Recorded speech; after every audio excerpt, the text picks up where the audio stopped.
In 1996, Nintendo released Super Mario RPG, a game with mechanics departing significantly from the platforming plumber's usual. Now, I'll talk more about this game in a later video, but to be brief, the change-up was relatively well received. Fans and critics alike enjoyed both the game and the newfound humor injected into it. In fact, it wasn't long after this that a sequel was in development. Ultimately, Mario RPG 2 fell flat. Now, as far as I understand it, to be described as flat or falling flat is not always a good thing. Whether it's your Mountain Dew or your heart rate monitor, flat isn't ideal. But you know what is ideal? Paper friggin' Mario.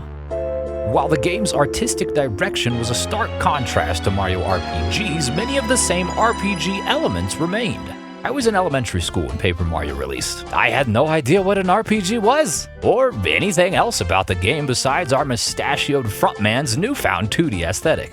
I've professed my love for this game in many other videos, so it should come as no surprise that I was quickly wooed by this game, but, funnily enough, I never owned it. Eons ago, there existed a chain of media rental stores known as Blockbuster.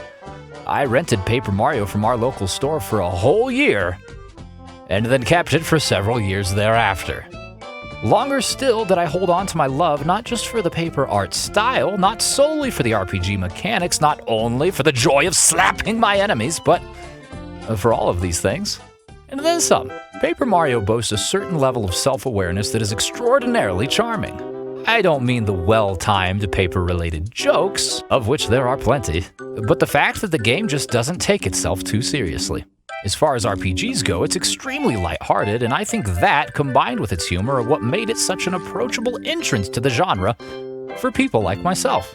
Because when you ask someone why they may not like RPGs, oftentimes the answer is something akin to grindiness. And that's fair. Slapping around low-level enemies in the hopes of a rare drop, or tirelessly toiling against enemies of a particular area, all in pursuit of one more level gained, hopefully enabling you to make another 1.2% of progress in the game's story, can be arduous at best and mind-numbingly frustrating at worst. That said, Paper Mario is devoid of such handicaps. You progress through it as the story goes at a comfortable pace, with challenges manifesting themselves more so in how you can individually choose to orchestrate your battles. Sure, the badge system does afford some level of help, or hindrance, for you to consider, and by golly, if you want to OP yourself right off the bat, you're entitled to do so.